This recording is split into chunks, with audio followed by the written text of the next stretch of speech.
నమస్తే, welcome to ANN debate time. నేను మీ లక్ష్మీనాగ్ నరహరి శెట్టి. ఐబొమ్మ ఈ మాట తెలవని తెలుగు సినీ ప్రేక్షకుడు లేడంటే అతిశయోక్తి కాదేమో. తెలుగు సినీ ప్రేక్షకులకు నెట్టింట దాదాపుగా 5 సంవత్సరాల నుండి ఎంతోమందికి వినోదాన్ని పంచింది ఐబొమ్మ. దీనిని సృష్టికర్త, నిర్వాహకుడు ఇమ్మిడి రవిని పోలీసులు అరెస్టు చేసిన విషయం తెలిసిందే. ఐబొమ్మ నిర్వాహకుడిని అరెస్టు చేసి పైరసీని అరికట్టాం అనుకోవడం ఎలా ఉందంటే టిక్ టాక్ని బ్యాన్ చేసి చైనాని ఓడించాం అన్నట్లుంది అని నెటిజన్లు కామెంట్లు పెడుతున్నారు. ఐబొమ్మ వలన నష్టం సినిమా ఇండస్ట్రీకా, ఓటీటీ యాప్స్కా? కోట్ల రూపాయలు ఖర్చు పెట్టి ఎన్నో కష్టాలు పడి ఒక సినిమా నిర్మించి థియేటర్లో రిలీజ్ చేసిన వెంటనే అది ఆన్లైన్లో అందుబాటులోకి వచ్చేస్తే ఆ మూవీ నిర్మించిన వారికి చాలా నష్టం వస్తుంది. దీన్నే పైరసీ అంటారు. ఇలా పైరసీ చేయడం ఖచ్చితంగా నేరం. కానీ ఐబొమ్మలో వచ్చే సినిమాలు థియేటర్లలో రిలీజ్ అయ్యే వెంటనే వచ్చేవి కావు. నాకు తెలిసినంత వరకు థియేటర్లో రిలీజ్ అయ్యి కలెక్షన్లు సంపాదించుకుని కొన్ని రోజుల తర్వాత శాటిలైట్ రైట్స్ ఏదో ఒక ఓటీటీ యాప్కి అమ్ముకుని ఆ డబ్బులు కూడా నిర్మాత తీసుకున్నాక అఫీషియల్గా ఓటీటీలో రిలీజ్ అయిన సినిమాలు మాత్రమే ఐబొమ్మలో మనకి దర్శనమిస్తుంటాయి. ఐబొమ్మ చేసిన తప్పే అయితే ఓటీటీ యాప్స్ చేసేది కూడా తప్పే కదా అని ప్రశ్నలు వెల్లువెత్తుతున్నాయి. అసలు రిలీజ్ సినిమాలు దెబ్బతినేది మూవీ రూల్స్ వంటి యాప్లు. ఎందుకంటే సినిమా థియేటర్లో రిలీజ్ అయిన నిమిషాల్లోనే ఇందులో వచ్చేసి కలెక్షన్స్ పడిపోవడానికి కారణమవుతున్నాయి. వీలైతే వాళ్ళను అడ్డుకోండని విశ్లేషకులు అంటున్నారు. సరైన లాయర్ ఉంటే ఐబొమ్మ నిర్వాహకుడు సింపుల్గా బయటకు వస్తాడు. కానీ అతని వలన పేదలకు తక్కువ ధరకే వినోదం దక్కింది అన్నది మాత్రం నిజమనే చాలామంది విశ్వసిస్తున్నారు.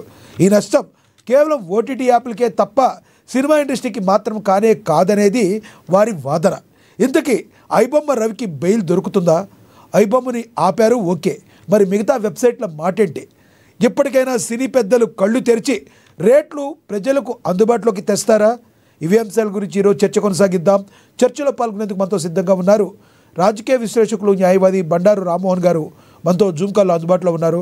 అదేవిధంగా లైన్ సాయి వెంకట్ గారు సినీ ప్రొడ్యూసర్ మనతో జూమ్ కాల్లో అందుబాటులో ఉన్నారు. అదేవిధంగా సినీ ప్రొడ్యూసర్ కేతిరెడ్డి జగదీశ్వర్ రెడ్డి గారు కూడా మనతో జూమ్ కాల్లో అందుబాటులోకి వస్తారు. ఇక సినీ నిర్మాత నట్టి కుమార్ గారు మనతో ఫోన్ ద్వారా అందుబాటులోకి వస్తారు. ముందుగా మనం రాజకీయ విశ్లేషకులు, న్యాయవాది బండారు రామ్మోహన్ గారితో మాట్లాడదాం. రామ్మోహన్ గారు నమస్తే అండి. లక్ష్మణ్ గారు నమస్తే, చెప్పండి. రామ్మోహన్ గారు, ఐబొమ్మ రవిని అరెస్ట్ చేసిన విషయం తెలిసిందే. కానీ ఐబొమ్మ రవిని అరెస్ట్ చేసిన తర్వాత అనేక ప్రశ్నలు ఉత్పన్నమవుతున్నాయి. ప్రజల నుంచి కూడా ఆ ప్రశ్నలు ప్రభుత్వము, సంబంధిత అధికారులు సమాధానాలు చెప్పాల్సిన పరిస్థితి.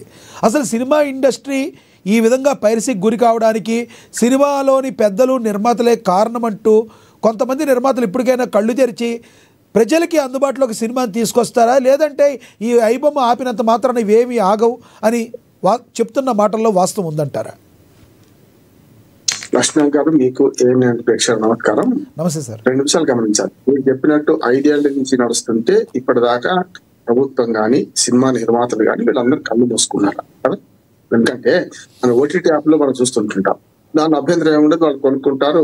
మొదట్లో కొంత ఒక్కోసారి డైరెక్ట్ ఓటీటీలో రిలీజ్ అయిన సందర్భాలు చూసాం సినిమా. అప్పుడు డబ్బులు పెట్టుకోవాల్సి వస్తుంది.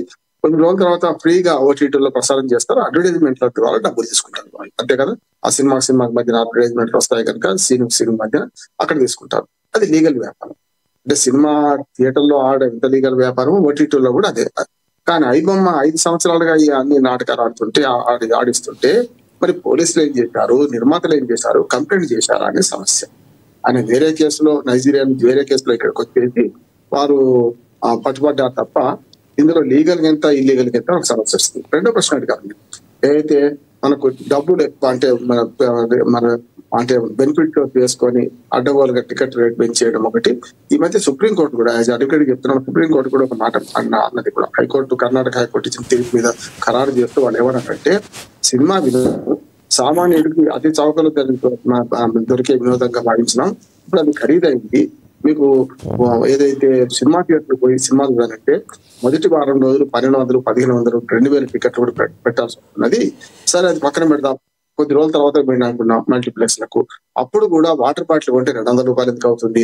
అట్లాగే తిరుబండారం 20 రూపాయలు దొరికే మనకు పాప్కార్న్ కూడా 200, 300 రూపాయలు ఎందుకు అవుతుంది అని మా ప్రశ్న వేస్తూ సినిమా నిర్మాతలు గమనించాలి, సినిమా నిర్మాణాన్ని ఖర్చు తగ్గించుకోవాలన్నమాట.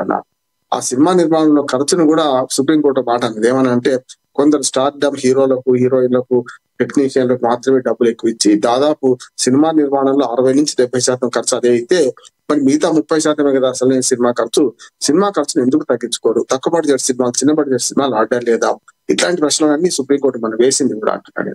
ప్రజలు కూడా అది ఇప్పుడు ఐబొమ్మ రవిని అరెస్ట్ చేయగానే రకరకాల ఆయన రాబిన్ హుడ్ సినిమా మన కథలో కదా నవల్లో కదా ఒక హీరో లాగా చూస్తున్నాం అనేవాడు ఉన్నారు. వెరితలను వేస్తే అంటే మనకు ఏదైతే ఈ సోషల్ మీడియా వెరితలను వేస్తే ఎట్లా ఉంటుందో మనకు కనపడుతుంది ఇక్కడ. అంటే ఆయన హీరోగా ఆరాధించే వాళ్ళు తయారయ్యారు, సినిమా నిర్మాతలను తిట్టే వాళ్ళు తయారయ్యారు. నా ఉద్దేశం సినిమా పరిశ్రమ, సినిమా నిర్మాణం అనేది ఈ పరిశ్రమ కాపాడుకోవాల్సిన అవసరం మనకు ఉంది. అది అడ్వకేట్ గా నేను చెప్పేది ఏంటంటే పైరసీ ఎవరు చేసినా తప్పే అంటున్నారు. ఐబొమ్మ చేసిన తప్పే, ఇంకెవరు చేసినా తప్పే. కానీ శతకోటి దరిద్రాలకు లక్ష్మణ్ గారు అనంత కోటి రూపాయలు తయారవుతున్నాయి. ఇవాళ చూస్తున్నాం కదా, సినిమా థియేటర్ లో మొదటి షో పడగానే అప్పటికప్పుడు రకరకాల సీటు వెనుక పెన్నులలో పెన్సిళ్లలో రకరకాలుగా చేసేసుకొని మీకు ఈ మన పైరసీ క్యాసెట్లు ఉండేవి గతంలో, పైరసీ వీడియోలు వచ్చేస్తున్నాయి ఇప్పుడు. కానీ అందులో డిస్టర్బెన్స్ ఉండేది. ఇప్పుడు అట్లా కాదు. ఆధునిక టెక్నాలజీ అందుబాటులోకి వచ్చిన తర్వాత మన సినిమా థియేటర్ లో చూసినంత అనుభూతి కాకపోవచ్చు కానీ క్లారిటీ ఎక్కువ ఉన్న ఇవైతే వస్తున్నాయి. నేనైతే ఇంతవరకు ఎవరికి చూడలేదు ఇటువంటి మనకి ఈ యాప్ల ద్వారా సినిమాలు చూడలేదు. ఒటిటి చూడడమే తక్కువ. మంచి సినిమాలు వచ్చినప్పుడు అప్పుడు ఎప్పుడో థియేటర్లో పోయి చూస్తుంటాం. కానీ ఇప్పుడు నిర్మాతలందరూ కలిసి ఒక నిర్ణయం తీసుకునేది ఏంటంటే నిన్న సజ్జనార్ను అభినందించారు. వారి ఐబొమ్మ నిర్వాహకుని అరెస్ట్ చేయడంతో సంతోషించారు. ఇక్కడికి ఆగిపోతే సినిమా ఇంటర్వెల్ ఉన్నట్టే లెక్క.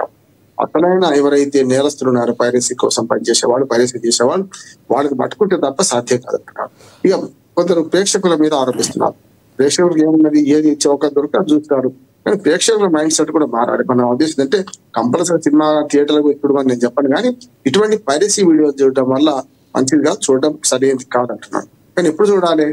ఇవాళ సినిమా రిలీజ్ అయితే ఫస్ట్ షో నేను చూడాలి, ఇప్పటి మొదటి షో నేను చూడాలనే ఒక దామంతి పెట్టుకోకపోతే ఒక వారం 10 రోజుల్లో సినిమా మోజు తిరిగిపోతుంది. తెల్లారి మళ్ళీ మామూలుగా వచ్చేస్తే ఒక 2 నెలలు 3 నెలలు ఆగితే ఓటీటీలో వచ్చేస్తుంది కదా. ఈ సినిమా ఇప్పుడే చూడాలని ఏముంది లేదు కదా. దాన్ని తగ్గించుకుంటే చూసేవాడు ఉంటే పైరసీ చేసేవాడు ఎక్కువ ఉంటాడు.